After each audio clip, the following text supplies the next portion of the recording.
Bem-vindas, então, ao nosso mês de fevereiro, no AME, onde a gente trabalha aos poucos cada parte que ajuda a mulher a se alinhar com o seu eu, alinhar com a sua espiritualidade, alinhar com a sua essência.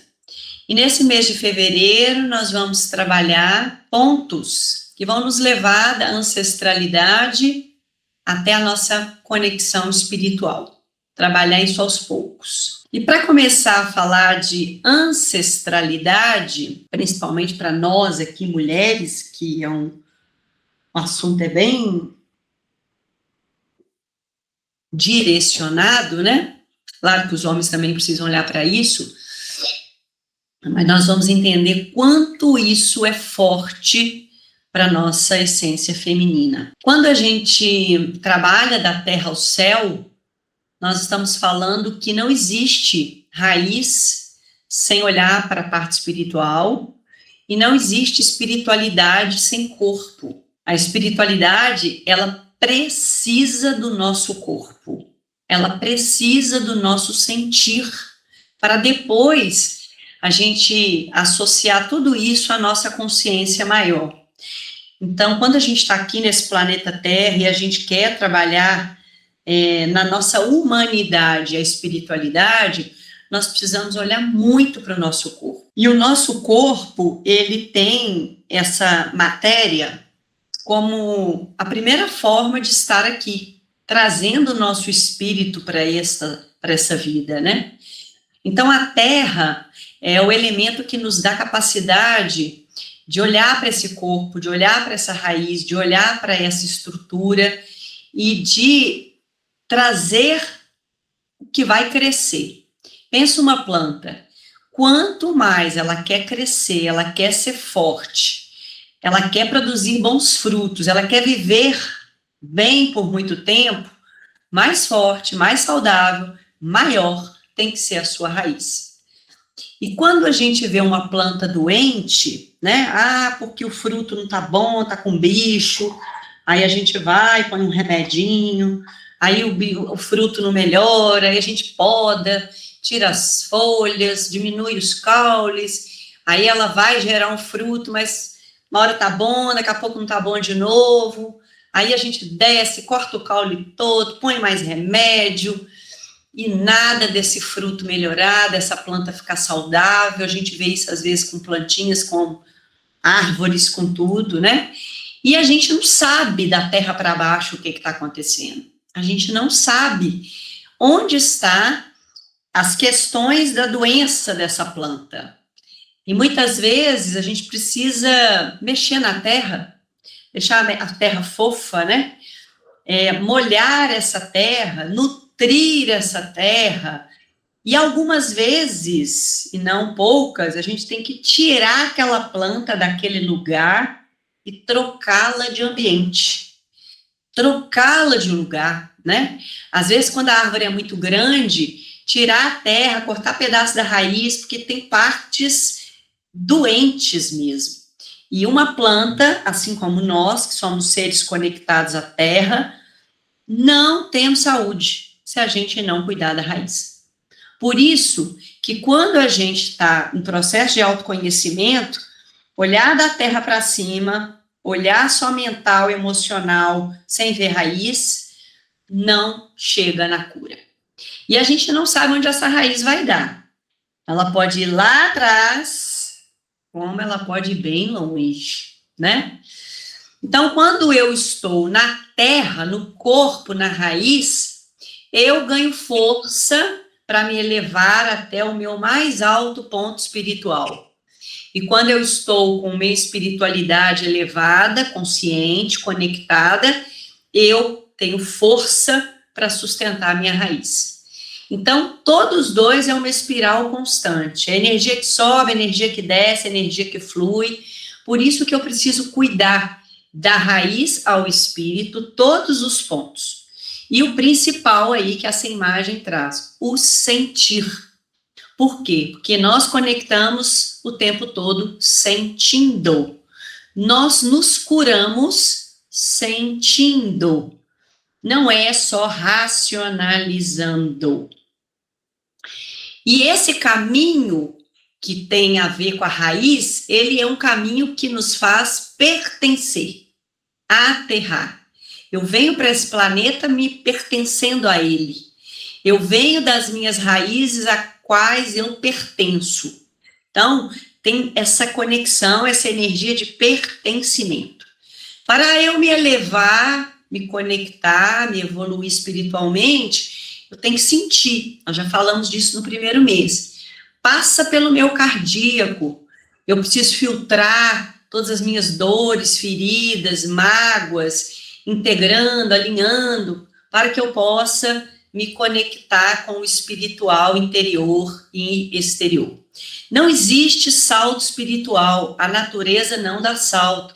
A planta não tem como crescer sem ter raiz, ela não tem como dar fruto sem dar folha, ela não tem como gerar folhas sem ter sustentação de caule, de troncos. E assim somos nós. Nós precisamos amadurecer. A gente fala muito no AIA que esse amadurecimento é por setênios, né? Você não tem como cobrar a espiritualidade, conexão de uma criança que não entende. Você não tem como cobrar raciocínio lógico de uma criança.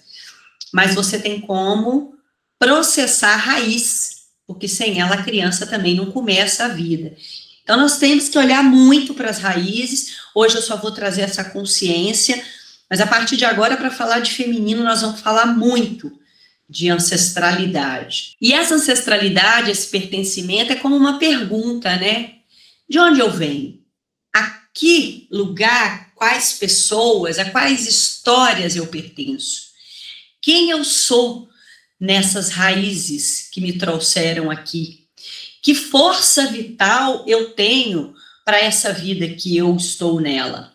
E qual é a estrutura que eu trago comigo para que eu possa estar aqui vivendo a minha história nesse mundo? Tudo aquilo que a gente não processa lá na raiz, assim como a planta, vai aparecer como um bloqueio mais cedo ou mais tarde, emocional, mental, físico ou espiritual. Então, para todos os desafios que a gente vivencia, aprendizados e dificuldades, gente, sempre, eu digo que sempre tem uma raiz lá atrás para você olhar, achar e curar. E quanto mais você se abre para as coisas mais profundas e subterrâneas de você e enraizadas, ancestralidade, inconsciente, até vidas passadas, para quem tem abertura de se olhar assim, mais você acha a raiz da cura. E cura a gente fala de tudo, né? O que eu vim aqui para aprender. Outra coisa importante aqui é sobre essa conexão da força vital. Na medicina chinesa, a gente fala assim, quando você vem para essa vida, é como se você recebesse uma vela. Essa vela, ela representa a quantidade de energia que você recebeu para estar aqui nessa vida. Então, dependendo do que você gasta, não só de movimento, mas energeticamente, você vai gastando essa vela. A medicina chinesa fala que nós temos uma vela adquirida, que é uma vela que vem dos nossos ancestrais, né? Dos nossos pais, da nossa essência, de onde viemos, como é a pergunta. E uma vela que você pode, como diz, colocar nela cada vez mais parafina. Você pode reabastecer a sua vela. A vela que você pode reabastecer, quando a energia dela está acabando, você pode reabastecer com alimento, com a natureza, com o sono, com a água, com os hábitos básicos e de qualidade de vida. Não é assim? Quando você está muito cansada, sem energia, você dorme, melhora. Quando você não está bem de energia, você come bem, você melhora. Você hidrata, você melhora. Você pega um sol, você melhora. Você faz um exercício, você melhora. Tudo isso reabastece uma vela que você ganha. Mas a outra vela que você herda, ela só diminui. Ela não se reabastece. E quando essa vela ou uma ou outra acabou a sua energia para estar aqui. E aí a pergunta que vem é: a que você pode reabastecer está na sua responsabilidade. Você tem que saber nutrir essa vela. Acabou, repara. Acabou, repara. Talvez nem deixar acabar, manter a parafina. Mas a vela que você herda dos seus ancestrais, ela não repõe e ela é determinante. Porque você pode ganhar de presente uma vela de 3 dias, de 7 dias, uma vela de 3 horas, uma vela do tamanho, né? Aquelas velas que ficam o ano inteiro queimando. Então, no simbolismo, cada um de nós, cada uma de nós, recebe uma vela dessa ancestralidade. Você teve ancestrais saudáveis, fortes, vivos, você vai herdar uma vela boa. São aquelas pessoas que às vezes a gente vê, né, que a família inteira vive muito, vive bem, mas se você herda uma vela fraca, você vai ter que fazer de tudo para essa vela durar. E para ela durar, você tem que fazer a outra permanecer sempre com energia, você não ter que usar dos seus ancestrais demais. O que eu quero dizer com isso? Que tem coisas que a gente herda, mas a gente pode preservar a nossa vida com os nossos comportamentos. E se você reparar bem, talvez você nunca tenha feito esse cálculo, dentro de nós temos muitas vidas. Aqui nós temos 2 pais, 4 avós, 8 bisavós, 16 trisavós, 32 tetravós, 64 pentavós. E da 7ª geração depois, hexavós, nós temos 128. Na minha família, minha avó é tetravó. Então tá aqui, visível, no meu campo. Imagina quanto está perto as que já se foram. E a gente acha isso aqui tá longe? Talvez nem tanto. E dentro de nós temos história de, no mínimo, gente, 254 pessoas. Prestem atenção nisso. Fora que você carrega energias horizontais, né? Aquela história dos tios, dos primos, dos irmãos. Aqui eu estou falando só na linha vertical. O quanto eu recebo em mim a força dessas vidas. Se nós quisermos olhar mais profundamente, e várias de vocês aí já fizeram registro acástico, nós temos dentro de nós ainda influências de outras vidas. Sei lá onde que chega esses vós aí. Então aqui é uma coisa que eu não preciso de ciência. Isso aqui não tem nada de contexto místico nem difícil. Nós tivemos essas pessoas nas nossas vidas. E agora vocês vão entender o quanto nós temos que prestar atenção nisso. O nosso sistema familiar, ele é a nossa base aqui. Porque é aqui que a gente aprende como a gente ama, como a gente se defende, o que a gente sente, como que a gente vai para a vida, como que eu posso sentir ou não, reprimir ou não, me permitir ou não, me autorizar ou não. E isso tudo traz nesse sistema familiar muitas dores, feridas, traumas que eu recebo só porque eu estou aqui, nesse sistema. Eu não tive opção de escolha, eu não tenho consciência e está vindo no pacote. Quando a gente vê essa barriguinha aí com essa bebezinha, para vocês terem uma ideia, dentro dessa mulher que está grávida, tem uma menina. E dentro dessa menina tem o óvulo, que ela já recebeu a quantidade que ela vai ter nessa vida, com a quantidade e a marcação genética das filhas dela, dentro do ventre da avó. Então, diretamente, isso até onde a ciência conseguiu validar, nós já temos muito de nós, na nossa avó, por acolher a nossa mãe, mas nós estamos uma dentro da outra. Como que nós vamos pensar nisso? Então, essa sombra ancestral, ela nos acompanha, não só de coisas ruins, mas boas, difíceis, também fáceis, mas tem um contexto dentro da ancestralidade que vocês têm que começar a olhar. O que na minha ancestralidade eu julgo, eu condeno, eu rejeito, eu critico, que me pertence, que me ensina e que está dentro de mim. Frequentemente, eu estou tendo comportamentos que negam a minha família, que negam os comportamentos que eu recebi, que eu não consigo ver as minhas sombras, mas eu consigo vê-las espelhando em todos que eu tenho uma crítica na minha família. E quando eu faço esse olhar, esse julgamento, essa condenação, essa crítica a alguém da minha cadeia sistêmica familiar, eu estou trazendo isso para mim. E o feminino fala disso, porque o feminino é tudo que é para dentro. Então, tudo que eu jogo para fora, lembra? Vira um bumerangue, volta. Eu colho daquilo que eu planto no meu feminino em cada pessoa da minha família.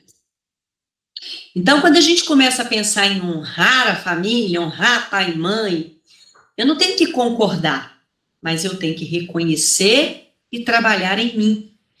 Porque se a gente for, gente, trabalhando, toda a base principal de cura e alinhamento vem dessas raízes. E a ciência, graças a Deus, achou um ponto para nos provar isso. A ciência estuda a memória emocional herdada.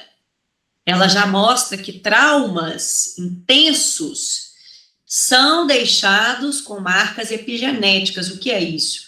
Não é só pelo gene, é pelo que o ambiente faz com o meu gene, com a minha genética. E o que eu colho de emoção herdada faz com que o meu sistema nervoso tenha que aprender a sobreviver com o trauma que os meus ancestrais passaram. E com isso, os filhos podem nascer sensíveis ao estresse dos ancestrais, principalmente dos pais. Eu copiei exatamente o que esse artigo de 2019 mostrou. As experiências de infância dos pais podem transferir marcas epigenéticas, ou seja, marcas que foram modificadas com o ambiente, que impactam o desenvolvimento dos seus filhos, independentemente se eles tiveram uma exposição direta a isso ou não. E, principalmente, ao estresse perinatal e na primeira infância, por conta de desvantagens, adversidades, marcas, traumas, o que for, socioeconômicas e sociomentais e emocionais também, que vocês vão ver. Então, só do meu pai, da minha mãe, terem passado por algo que não foi legal para eles, que mexeu com o sistema nervoso deles, acabou, meu bem. Vai no pacote. E aí? Que às vezes nós nem sabemos o que é isso. Olhem bem. Estudos com descendentes de sobreviventes do Holocausto mostraram a mudança nesse gene FKBP5, que esse trauma, ele passou modificando esses genes. E essa é uma relação de resposta ao estresse que esses pais vivenciaram e ao medo, sugerindo uma passagem biológica pelo trauma. Ou seja, mudanças psicofisiológicas que vão passar de gerações. Sabe aquele medo que a gente pode ter de alguma coisa? Sabe a insegurança? Sabe o estresse? Pode ser herdado. E isso a gente consegue perceber muito, às vezes com histórias, gente, que às vezes alguém na família, eu mesmo tenho uma família conhecida assim, que o neto tem problema com a bebida alcoólica, os tios todos, o avô morreu de alcoolismo, o bisavô tinha história de alcoolismo, e aí a gente fala assim, isso é uma doença genética. É uma doença genética ou é um comportamento por trauma, por insegurança, por fragilidade de energia interior, ou por NNN deficiência, que também faz uma passagem? Porque tudo pode ter respostas genéticas, epigenéticas e até esse campo que a gente não consegue provar, que é essa passagem espiritual. É onde a ciência ainda não conseguiu entrar nessa equivalência, né? Porque as coisas precisam perpetuar até que se resolvam. E a Bíblia fala disso. Em Êxodo, o texto diz: o Senhor passou diante dele e proclamou: o Senhor Deus compassivo e misericordioso, tardio em irar-se, grande em amor e em fidelidade, que guarda a misericórdia em 1000 gerações, que perdoa a iniquidade, a transgressão e o pecado, não inocenta o culpado, mas visita a iniquidade dos pais nos filhos, e nos filhos dos filhos até a 4ª geração. Então, ali a igreja tinha uma consciência, vá saber se é dos conhecimentos bem culturais antigos, né? Para entender isso e explicar que quando Deus ele é compassivo, misericordioso e paciente, ele vai levar sua misericórdia por 1000 gerações e perdoar as experiências humanas de pecado, que a igreja chamava de pecado, né? O erro, o ato, a transgressão, que é a escolha consciente de ultrapassar o que não deveria, e a iniquidade, que a gente fala que são os padrões profundos, enraizados e herdados. Essa iniquidade, esses padrões, eles vão alcançando gerações e gerações e se repetindo, se não forem curados. Mas a misericórdia de Deus é muito maior e infinita do que a dor. Então, ele também age curando heranças ancestrais. Mas não é só pedir, né, gente? Algumas precisam de consciência, porque algumas só se curam com a consciência. Ou seja, herança existe, mas a cura é necessária com consciência, responsabilidade e o que daqui para frente a gente não para de falar nunca mais, o amor, que tudo cura. E falar desse amor é muito importante, porque a gente precisa começar a olhar para cada comportamento e detalhe da nossa ancestralidade. Quando a gente fala honrar pai e mãe, então, é isso. Eu não tenho que concordar, aceitar, me calar e achar que tem que ser. Eu tenho que reconhecer que eu vim por eles. Eu vim para que nós possamos encerrar também as dores ancestrais. Eu não preciso carregar a dor para honrar. Eu posso honrar me curando. E isso é muito, muito valioso, muito espiritual, muito importante. Porque cada um de nós que chegamos aqui temos muito mais capacidade, recurso e consciência para gerarmos uma nova geração mais limpa, mais amorosa, mais curada, sem essa repetição de traumas. Da minha geração, gente, para trás, os nossos pais não tinham capacidade de fazer essa mudança. Eles não tinham como ter consciência disso. E eles foram criados com os nossos avós e bisavós, que muito menos. O homem ainda estava muito instintivo, né? Muita dificuldade. Quanto vem evoluindo no mundo, nas facilidades, olha para você ver, nas tecnologias, nas capacidades, na facilidade, a gente não sai mais para caçar comida. Mas a gente esquece que essa evolução tem que acompanhar por dentro. Mas se você não tem consciência disso, você não olha para trás. Você segue. E segue muitas vezes com problemas de saúde, mental, emocional e espiritual, sem modificar a história. O que vai só perpetuando. Quando a gente vem para cá nessa vida, nós não começamos como um papel branco, como às vezes a gente fala. Nós não começamos do zero. Todos nós estamos trazendo o que nos construíram em raiz. Todos nós carregamos as histórias, as emoções, as crenças, os medos, a força, os padrões que nós não tivemos a oportunidade de escolher, mas que nós temos a possibilidade de mudar. Quando a gente recebe essas heranças, elas podem moldar o caminho, elas podem influenciar como eu me sinto, o que eu sinto, como eu amo, como eu desamo, como eu vou agir, como eu vou reagir, e como nos aproximamos ou não da nossa essência, da nossa vida, do meu espírito, do que eu vim fazer aqui. Quanto mais eu carrego comigo tudo dos meus ancestrais, sem limpar, sem curar, mais eu sigo sem a minha essência pura, sem a minha autenticidade. Mais eu carrego o que é deles e que não serve mais. Mala pesada, mochila sobrecarregada, carga que não me faz fluir. Olhar para o meu mar, para minhas emoções, encontrar as minhas montanhas, os meus desafios para chegar no céu, é fluir. É subir com leveza, descer e subir o céu. Com a mochila cheia que não me pertence, não vai dar certo. E este caminho, ele fica melhor quando eu tenho consciência. Eu paro de repetir as coisas no automático. Eu paro de confundir lealdade com sofrimento. Eu honro as raízes sem carregar as dores. E eu vivo o meu eu. Então, a nossa espiritualidade também está lá na raiz. Eu não tenho que aceitar ou negar. Porque enquanto eu estou negando, eu estou carregando.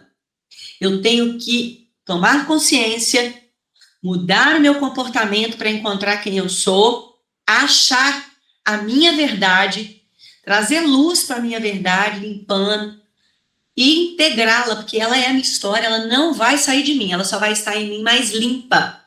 Aí sim, eu abro um novo caminho, um caminho do que eu vim fazer aqui de verdade. Inclusive, com a nossa ancestralidade que já se foi, amparando a nossa cura, sabe por quê? Porque quando eles fazem a passagem para uma nova consciência, quando eles desencarnam, eles têm a capacidade de evoluir mais a conexão espiritual e a consciência. E eles podem, não estou dizendo que sim, podem, nesse campo de luz que a gente fica desconectado do que vê, mas está pertencente, nos ajudar nessa cura, nos ajudar. Então, nós temos que lembrar, gente, as nossas heranças, elas têm molde no caminho, mas quem escolhe a direção é a nossa consciência espiritual. Por isso que o autoconhecimento é lento, demorado, tem camadas e é cada vez mais profundo. Porque cada vez mais eu tenho capacidade de encontrar a ponta da raiz, a ponta da questão. Eu não tenho como entrar na terra e já aprofundar para encontrar lá a pontinha da raiz da planta. Eu vou por camadas, trocando terra, pondo remédio, pondo produto, limpando, cortando, podando. Assim é também com as nossas raízes. E quando a gente fala de ancestralidade do feminino, é muito mais complexo, como eu expliquei, né?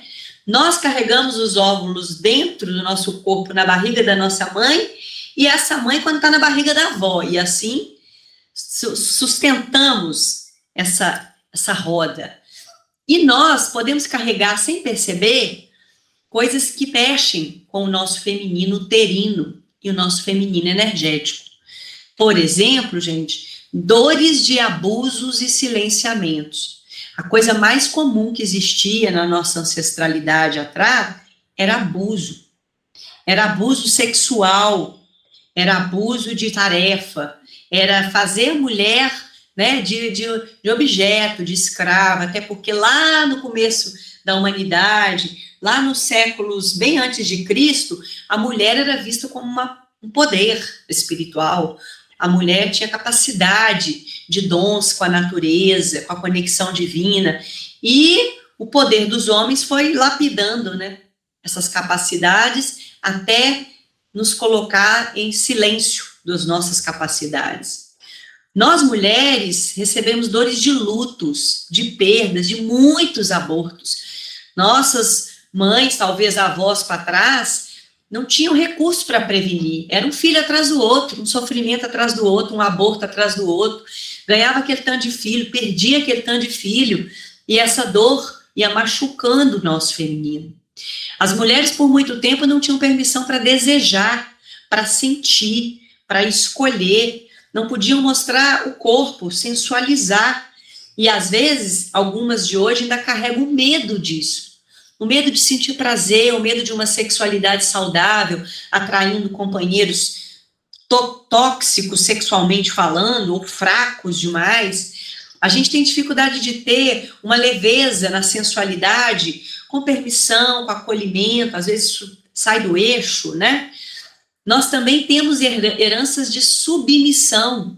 A mulher não podia falar, não podia se impor, então a gente pode herdar dificuldade de pôr limite, dificuldade de agir. A gente quer vencer, quer ter um projeto, quer trabalhar, quer inovar, mas o inconsciente pode vir lá das suas mulheres, que mulher não deve fazer isso, que é perigoso, que é difícil fazer isso sozinha, precisa de um homem. E todas as nossas dependências, né? A gente pode herdar dores de defesa emocional, de irritabilidade calada, de corpo endurecido, de mente que teve que dar conta de sobreviver calada e hoje a gente quer engolir a ira. Não existe a leveza. Dores do corpo, rejeição do corpo. Então, a mulher tem dificuldade hoje de lidar com um emagrecimento saudável, porque por muito tempo emagrecer era estar fraca, desnutrida. Eu tenho pacientes até hoje que falam, cara, eu começo a emagrecer, eu acho que eu vou morrer, porque a minha mãe morreu muito desnutrida.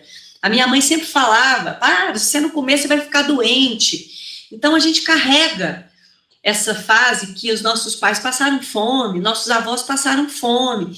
Então, geneticamente, a gente tem dificuldade de não comer, de diminuir a comida, porque guarda marcas da fome, né?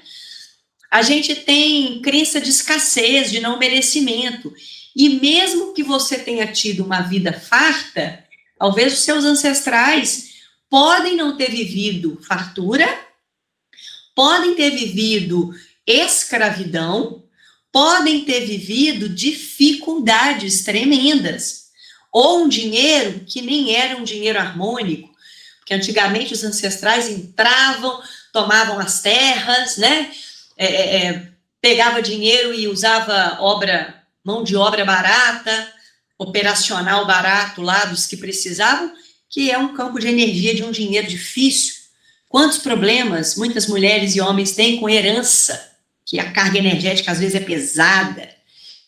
Você pode ter medo de ser vista, julgada, de ocupar o espaço, porque suas ancestrais não tiveram essa oportunidade, eram donas de casa, queriam trabalhar e não podia, queriam estudar e não podia, e hoje, dentro do seu inconsciente, algo te fala que não dá para ser muito, não dá para fazer muito, e isso não está na sua consciência, tá? Dentro do seu ser, da sua essência, da sua energia, do seu espírito, do seu DNA.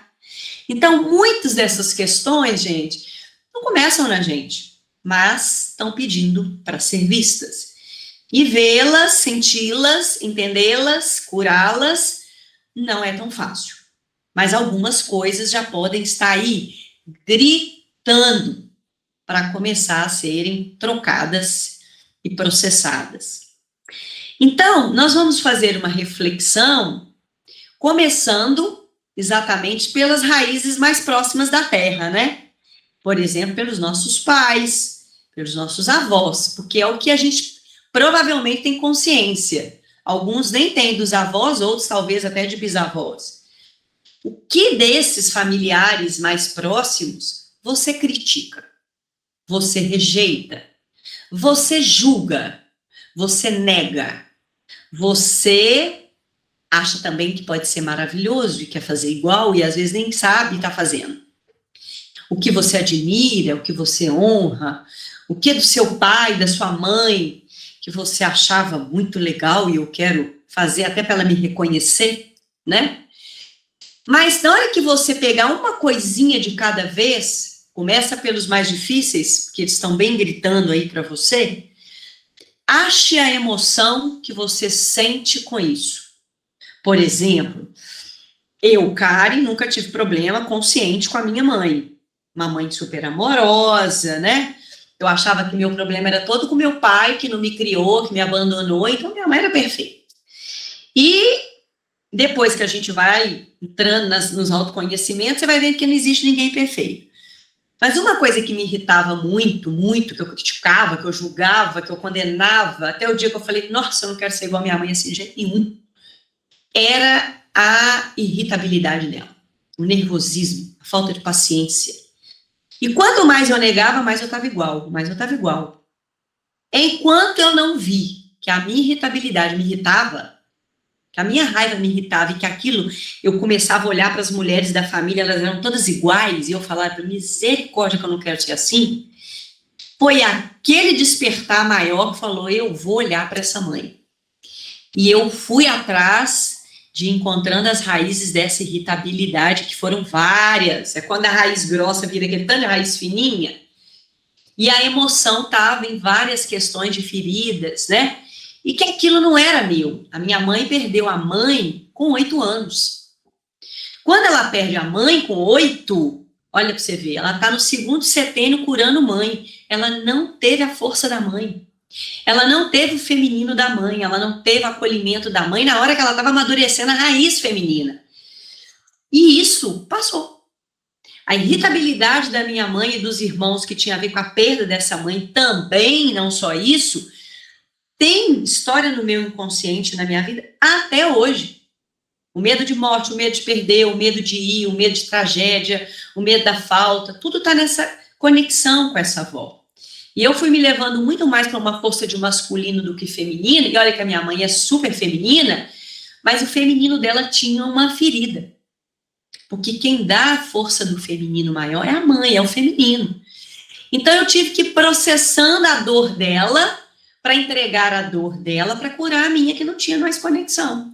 Então eu começo a devolver, sentindo, lastimando, mas entendendo que essa dor é dela. Eu não perdi a mãe, foi ela. E eu vou integrando isso como aceitação para as questões dela, mas me separando da dor que eu não quero para mim. E aí eu consigo ver que eu não sou uma pessoa irritada, nervosa. Eu posso ter momentos em que eu estou. E aí eu começo a ir fazendo curas. E eu começo a me acolher e me amar, e amar porque eu quero ser leve e amorosa. E isso não combina com a ferida que eu trago. Então, é devagar, não é assim um passe de, opa, achei. Mas a gente vai aprofundando as raízes. E essas raízes, elas vão nos sustentando para o caminho que eu vou seguir, para o meu propósito de vida, de viver, de aprender e de crescer. Então, hoje nós pincelamos a importância de olhar para os nossos ancestrais, curar o que não é nosso, integrar e continuar o processo de observação e de validação.